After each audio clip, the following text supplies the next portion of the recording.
Hello friends, आज की इस क्लास में हम आपके लिए टॉप 13 क्वेश्चंस पर बात करने वाले हैं और आपके टॉप 13 क्वेश्चन सभी प्रतियोगिता परीक्षाओं की दृष्टि से बहुत ही अच्छे और बेहतरीन आपके सभी प्रश्न रहने वाले हैं। तो आपको क्लास को पूरी अंत तक देखना है, ठीक है। तो चलिए क्लास को शुरू करते हैं। तो क्लास का हमारा फर्स्ट क्वेश्चन देखिए। क्लास का फर्स्ट क्वेश्चन क्या है हमारा? अहमद अली खान का संबंध किससे था? यानी कि अहमद अली खान का जो संबंध है वो किससे था? तो किससे था? ये आपका हो जाएगा सरोज से। किससे हो जाएगा फ्रेंड्स आपका? सरोज से। तो इस क्वेश्चन का राइट आंसर आपका हो जाएगा ऑप्शन नंबर बी। चलिए फ्रेंड्स, नेक्स्ट क्वेश्चन की तरफ चलते हैं। देखिए, भारत में नियमित जनगणना किस वायसराय के शासनकाल में हुई? देखिए फ्रेंड्स, आपकी जो भारत में जो आपकी जनगणना हुई थी वो किसके शासनकाल में हुई थी? ठीक है। तो किसके शासनकाल में हुई थी? आपकी हुई थी लॉर्ड डलहौजी के शासनकाल में। सॉरी, लॉर्ड रिपन के शासनकाल में। किसके शासनकाल में हुई थी? आपकी लॉर्ड रिपन के शासनकाल में। ठीक है। तो इस क्वेश्चन का राइट आंसर आपका हो जाएगा ऑप्शन नंबर ए। चलिए फ्रेंड्स, नेक्स्ट क्वेश्चन की तरफ चलते हैं। देखिए, अशोक घोष किसके दरबार में रहते थे? तो अशोक जो घोष हैं आपके किसके दरबार में रहते थे? तो ये आपके रहते थे फ्रेंड्स किसके दरबार में? कनिष्क के दरबार में। किसके दरबार में रहते थे? आपके कनिष्क के दरबार में। तो फ्रेंड्स आपका राइट आंसर हो जाएगा ऑप्शन नंबर सी। चलिए फ्रेंड्स, नेक्स्ट क्वेश्चन की तरफ चलते हैं। देखिए, भारत में सबसे कम वर्षा कहाँ पे होती है? अगर फ्रेंड्स हम बात करें भारत में सबसे कम वर्षा वाली जगह, तो ये आपकी हो जाएगी मासीराम। कौन सी हो जाएगी? आपकी मासीराम, जो कि आपकी मेघालय में। कहाँ पे हो जाएगी? आपकी मेघालय में। ठीक है। तो फ्रेंड्स आपका राइट आंसर हो जाएगा ऑप्शन नंबर ए। ठीक है। चलिए नेक्स्ट क्वेश्चन की तरफ चलते हैं और आपका जो नेक्स्ट क्वेश्चन है वो देख लीजिए क्या है। पंजाब का टैगोर किसे कहा जाता है? तो फ्रेंड्स, पंजाब का जो टैगोर है वो किसे कहा जाता है? तो ये आपके हो जाएंगे पूर्ण सिंह। कौन हो जाएंगे? आपके पूर्ण सिंह, जिसे हम पंजाब के टैगोर के नाम से भी जानते हैं। ठीक है फ्रेंड्स। तो इसका राइट आंसर आपका हो जाएगा ऑप्शन नंबर सी। चलिए फ्रेंड्स, नेक्स्ट क्वेश्चन की तरफ चलते हैं। देखिए, दक्षिणावर्त घूमने वाला ग्रह कौन सा है? ठीक है। आपको पता होगा कि दक्षिणावर्त घूमने वाला ग्रह कौन सा है। आपको पहले ही पता होना चाहिए कि दक्षिणावर्त क्या होता है और आपका वामावर्त क्या होता है। दक्षिणावर्त यानी कि घड़ी की विपरीत दिशा में घूमना, ठीक है। और वामावर्त क्या होता है? घड़ी की विपरीत दिशा में, यानी घड़ी की एक अनुक्रम दिशा में घूमना, ठीक है। तो दक्षिणावर्त घूमने वाला ग्रह आपका कौन सा है? तो ये आपका हो जाएगा कौन कौन से आपके हो जाएंगे? शुक्र ग्रह। और आपका दूसरा ग्रह कौन सा हो जाएगा? आपका अरुण ग्रह यानी कि यूरेनस। अगर हम बात करें शुक्र ग्रह की, तो ये हमारा हो जाएगा सौर मंडल का सबसे चमकीला ग्रह। कौन सा हो जाएगा? आपका शुक्र ग्रह सौर मंडल का सबसे चमकीला ग्रह, ठीक है। और आपका दूसरा कौन सा हो जाएगा? यूरेनस। तो इसका राइट आंसर आपका हो जाएगा ए और बी दोनों, यानी कि राइट आंसर आपका हो जाएगा ऑप्शन नंबर डी। चलिए फ्रेंड्स, नेक्स्ट क्वेश्चन की तरफ चलते हैं। देखिए, भारत संयुक्त राष्ट्र संघ की सदस्य कब बना? यानी कि हमारा जो भारत है वो संयुक्त राष्ट्र संघ का जो सदस्य है वो कब बना? तो कब बना? तो ये आपका बना 1945 में। यानी कि भारत हमारा जो संयुक्त राष्ट्र संघ का जो सदस्य है, कब बना आपका? ये 1945 के अंदर। इस बात को ध्यान में रखना। आपका कब बना? 1945 के अंदर क्या बना? भारत संयुक्त राष्ट्र संघ का एक सदस्य है। ठीक है। चलिए नेक्स्ट क्वेश्चन की तरफ चलते हैं। देखिए, फलों और सब्जियों से बने उर्वरक में क्या सर्वाधिक होता है? देखिए, फल और जो सब्जियां होती हैं उनमें जो बने उर्वरक होते हैं उनमें सर्वाधिक किसकी मात्रा होती है? तो देखिए, फलों और सब्जियों में सबसे ज्यादा किसकी मात्रा आपको देखने को मिलती है? तो ये आपका हो जाएगा फास्फोरस। यानी कि फलों और सब्जियों में, यानी कि जो हमारे फल और सब्जियां हो गई वो उर्वरक से बनते हैं, ठीक है। और उनके अंदर आपकी किसकी मात्रा सर्वाधिक देखने को मिलती है? तो ये आपका हो जाएगा फास्फोरस की मात्रा। किसकी मात्रा होती है? फास्फोरस की मात्रा आपकी देखने को मिलती है। तो इसका राइट आंसर आपका हो जाएगा फ्रेंड्स ऑप्शन नंबर सी। चलिए फ्रेंड्स, नेक्स्ट क्वेश्चन की तरफ चलते हैं। देखिए, भारतीय परमाणु ऊर्जा आयोग के प्रथम अध्यक्ष कौन थे? तो फ्रेंड्स, आपके जो भारतीय परमाणु ऊर्जा आयोग के जो प्रथम अध्यक्ष थे वो कौन थे? तो मैं प्रथम अध्यक्ष की बात करूं फ्रेंड्स, तो ये आपके कौन है? तो ये आपके हो जाएंगे डॉक्टर होमी जहांगीर भाभा। कौन हो जाएंगे? आपके डॉक्टर होमी जहांगीर भाभा, जो कि आपकी भारतीय परमाणु ऊर्जा आयोग की कौन है? प्रथम अध्यक्ष, ठीक है। तो फ्रेंड्स, आपका राइट आंसर हो जाएगा ऑप्शन नंबर सी। चलिए फ्रेंड्स, नेक्स्ट क्वेश्चन की तरफ चलते हैं। देखिए, अंतरराष्ट्रीय न्यायालय में कुल न्यायाधीशों की संख्या कितनी होती है?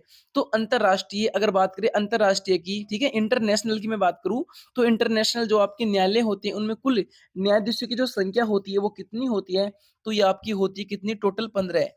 कितनी होती है आपकी 15। इंटरनेशनल जो आपके न्यायालय हो गए उनके अंदर जो न्यायाधीश होते हैं उनकी अगर मैं संख्या की बात करूं तो ये आपकी होती है टोटल 15 जनसंख्या, ठीक है।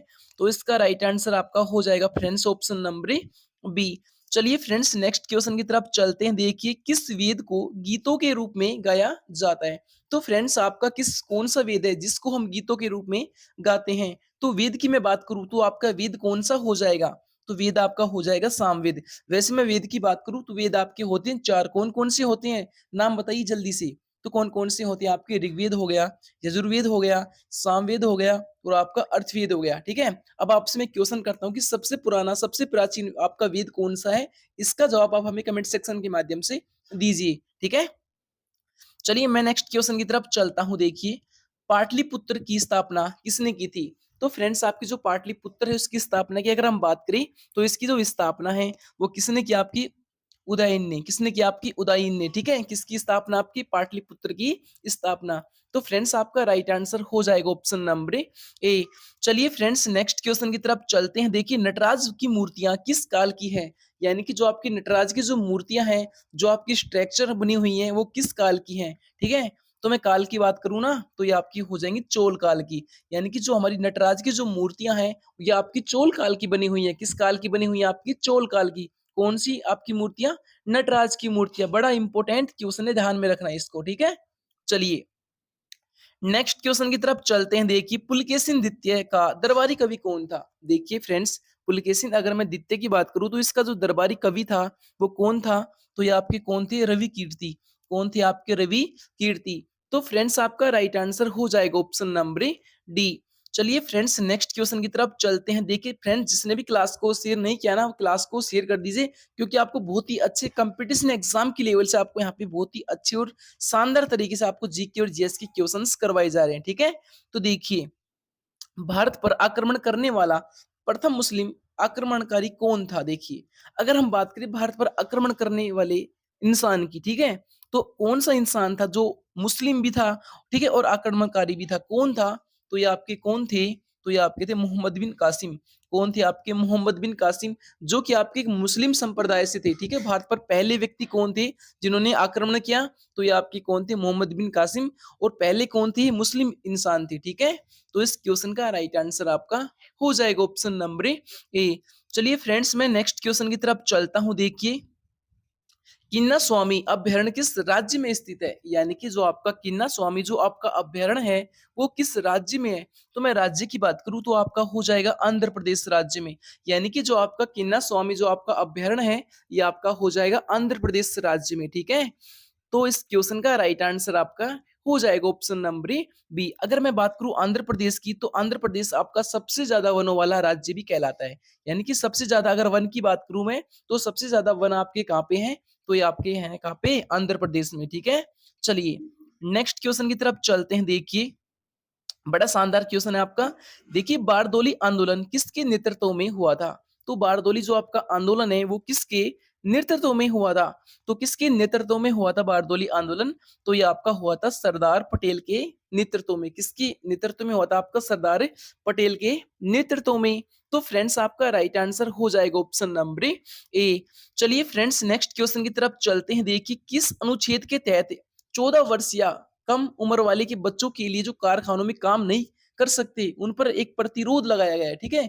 यानी कि जिनकी उम्र है 14 वर्ष से कम है, ठीक है, 14 वर्ष से कम आयु वाले जो भी बच्चे हैं जो भी आपके लड़के हैं उनको कारखानों में काम नहीं करने पर आपका उन पर प्रतिबंध लगाया गया है। लेकिन कौन से अनुच्छेद में इस बारे में बताया गया।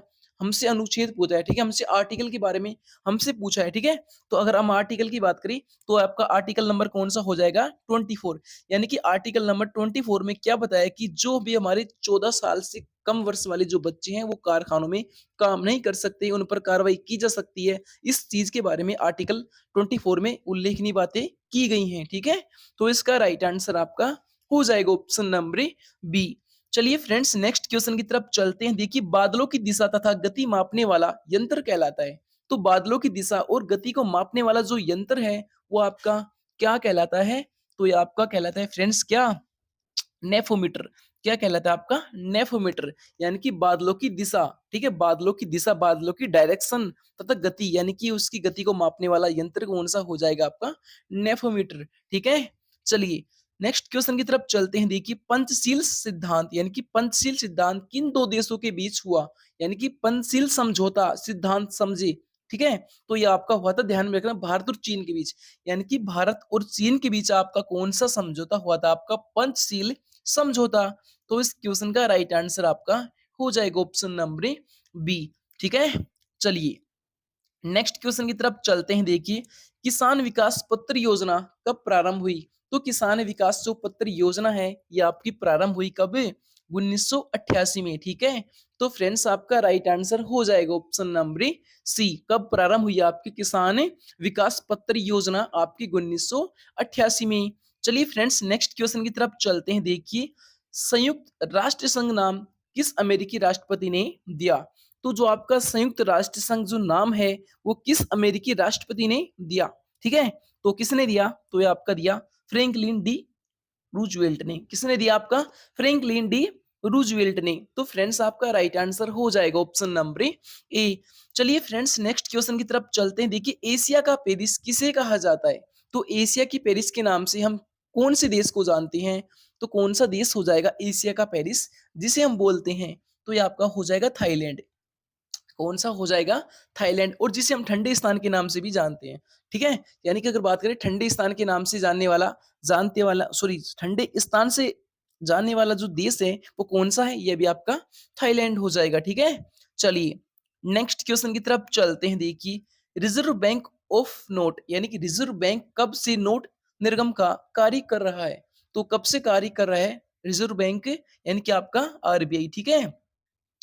तो कब से कार्य कर रहा है आपका आरबीआई, तो ये आपका 1938 से आपका नोटों पर क्या कर रहा है, कार्रवाई कर रहा है, ठीक है, यानी कार्य कर रहा है, ठीक है, कार्रवाई नहीं कार्य कर रहा है। तो इसका राइट आंसर आपका हो जाएगा ऑप्शन नंबर बी। चलिए फ्रेंड्स नेक्स्ट क्वेश्चन की तरफ चलते हैं। देखिए अकबर का जन्म कब हुआ, देखिए अकबर की अगर हम जन्म की बात करें तो जो अकबर जी हैं उनका जन्म है आपका 15 सितंबर 1542 में, यानी कि अकबर का जो जन्म है आपका 15 सितंबर 1542 में आपका हुआ, ठीक है। तो इस क्वेश्चन का राइट आंसर आपका हो जाएगा ऑप्शन नंबर बी, ठीक है। चलिए नेक्स्ट क्वेश्चन की तरफ चलते हैं। देखिए भारतीय राष्ट्रीय कांग्रेस के प्रथम मुस्लिम अध्यक्ष कौन थे, तो कौन थे आपके भारतीय राष्ट्रीय कांग्रेस के प्रथम मुस्लिम अध्यक्ष की मैं बात करूं तो ये आपके कौन थे, तो फ्रेंड्स आपके कौन थी ये बदरुद्दीन तैयब जी, कौन थी आपकी बदरुद्दीन तैयब जी, जो कि हमारे भारतीय राष्ट्रीय कांग्रेस के प्रथम मुस्लिम अध्यक्ष थे, ठीक है।